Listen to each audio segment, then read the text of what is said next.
Next, I'll introduce Anastasiya Belyaeva, who completed her PhD in computational biology at MIT with Carolyn Uhler, where she worked on machine learning methods for biology with a focus on multimodal models and causal inference.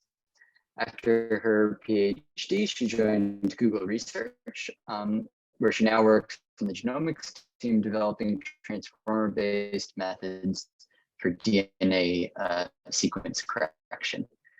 And so with that, Anastasia, do you want to start sharing your slides? Yes, can you see my slides? And can you hear me? Okay, hi everyone. Thank you organizers for having me. I'm Anastasia and I work at Google Research, and today I will be describing some joint work with PacBio, where I'll be talking about improving the accuracy of DNA sequencing methods using transformers. So we all know that genome sequencing addresses a lot of important problems and is broadly informative. So it's particularly helpful in the cases of rare clinically impactful genetic disease. It can be used to determine the genetic predisposition to many health outcomes. And in general, the genomes of plants, animals, and microbes influence virtually every aspect of our society and inform the tree of life. To determine the true sequence of the genome, so the sequence of A's, C's, T's, and G's, typically DNA sequencing is used, which essentially fragments the DNA into smaller pieces and gets the sequences of these smaller fragments, and then tries to put them back together. And essentially, it is analogous to blowing up a stack of newspapers and then trying to piece them back together to figure out what the newspaper originally said. So in terms of how sequence data is actually generated and used downstream, there are these instruments which produce DNA fragments. And these reads, which people call reads, these reads can then be assembled together to determine the true sequence of A's, C's, T's, and G's.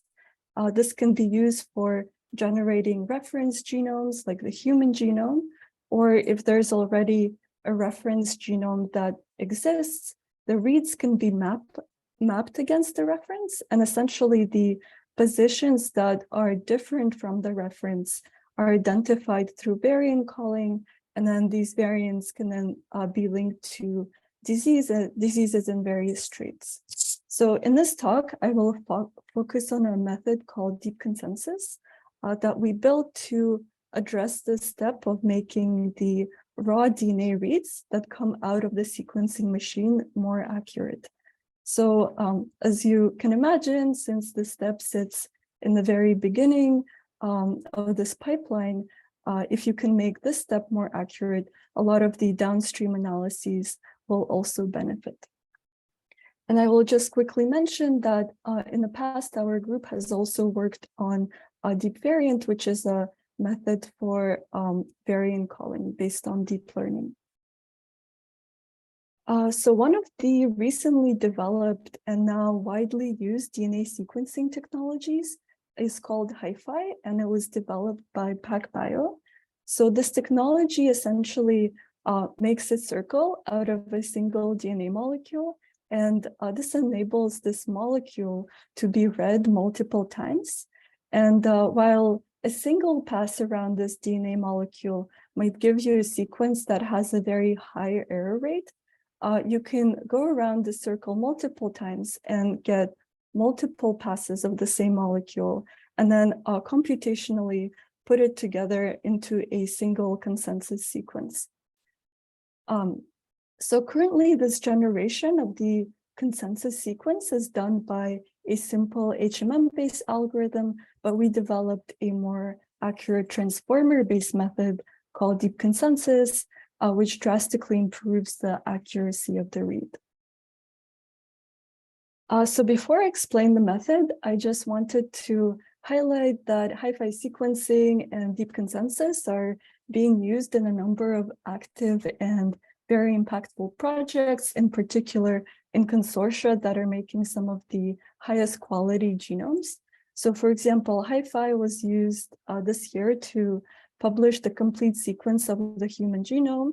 It's being used in the Human Pangenome Project, which aims to sequence diverse genomes, and it's also being used in the Vertebrate Genome Project and for clinical applications, such as trying to identify the genetic basis of rare disease. So how does our DeepConsensus method work? Well, if you remember, as input, we have these noisy sequences of the same DNA, and we want to output a corrected sequence. We can think of this essentially as a seek-to-seek problem and use transformers, which we all know have completely changed the field of NLP to address this problem.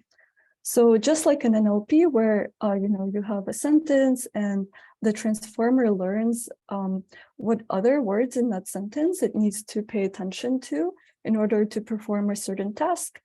Here, the transformer learns for a particular position which other adjacent positions it should pay attention to in order to figure out what is the correct letter there that in that position. So in addition to the noisy sequences themselves, we also have other information collected by the sequencing instrument to increase the accuracy of the model. And this model is trained on data collected from the human genome, and the labels are obtained from a high quality assembly of the genome.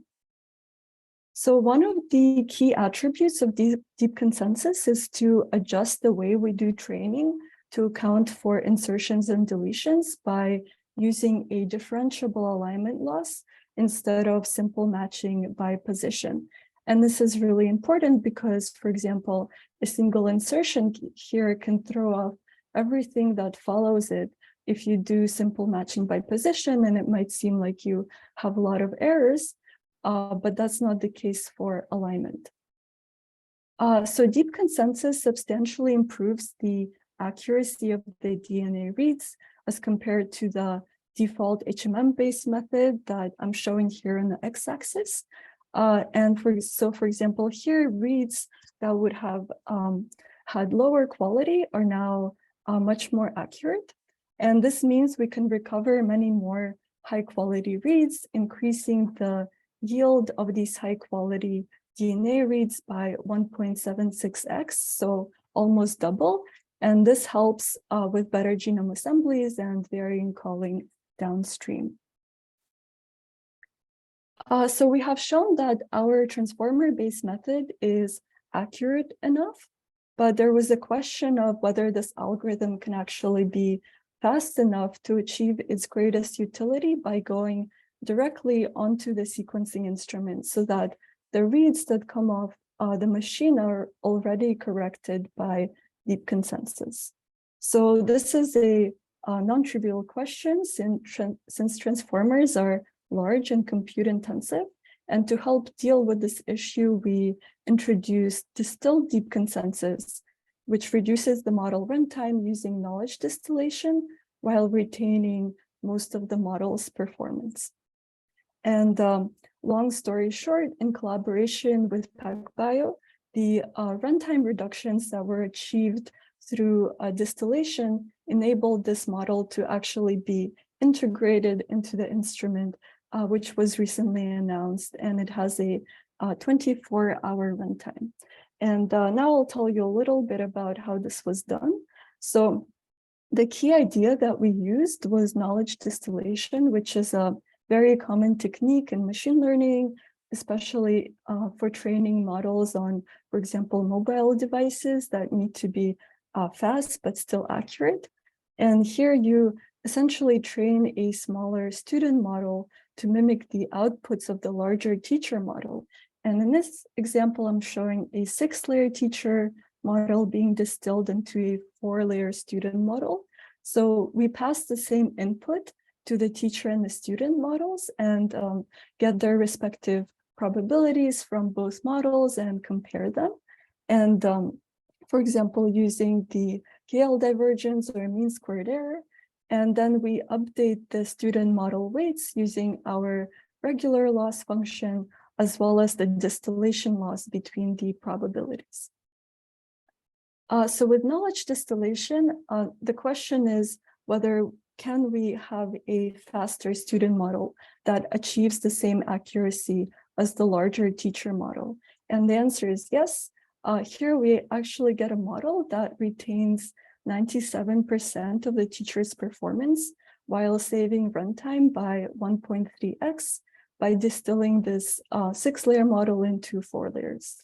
And another question that is interesting here is whether the distillation loss was actually important, or could we have just trained the model of the same size with our regular loss function? And in this plot, we clearly see that there's a significant drop in yield of high quality reads if the model is trained without distillation, which are all of these round points.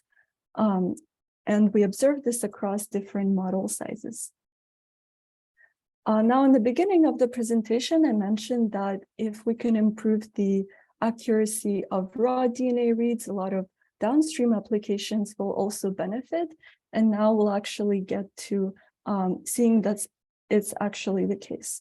So with our student model, we see a reduction in varying calling errors by 39% as compared to the default HMM-based method. And it's also on par with the teacher. Now for genome assembly, which is an important area for many of the consortia that now use DeepConsensus, we see that the student model improves the assembly quality metric, where higher is better, from 49 to 51, which is also on par with the teacher. And in addition, we see an increase in gene completeness and a decrease in false gene duplication rate, which are some other metrics of genome assembly quality.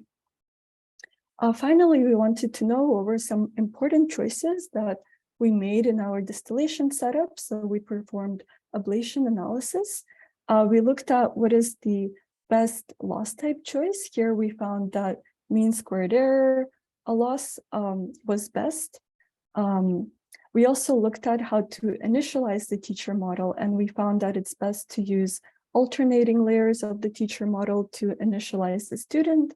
And finally, we wanted to know whether the student mirrors the teacher in terms of what it has learned. And this seems to be the case. So here we analyzed the representations learned by teacher and student layers and compared them using CKA, and found that particular layers of the student correspond well to particular layers of the teacher. And between different replicates of the student, the learned representations are very similar and stable. With that, I will conclude and say that distillation was a critical piece and in fact a requirement for real-world impact of our model, and it enabled us to put the transformer model directly onto the sequencing device, which will benefit many scientists and consortia and improve the understanding of genetics and biology. Finally, I wanted to thank everyone that has contributed to DeepConsensus and take questions if there's time. Okay, thank you so much, Anastasia, for that great talk. We have about 30 seconds for a very brief question from Fritz Baer, which is, can you explain how you measured the accuracy of your method? We measure accuracy by comparing whether the sequences match. So as labels, we have high quality assemblies. So like, for example, the human genome, which, people have tried to, they made a very high quality assembly of the human genome, and we compare essentially the sequence of that to the sequence of what our model predicts and try to count the errors. So between these two sequences. Great, thank you. Yeah, I think that helps clarify. So thank you again for that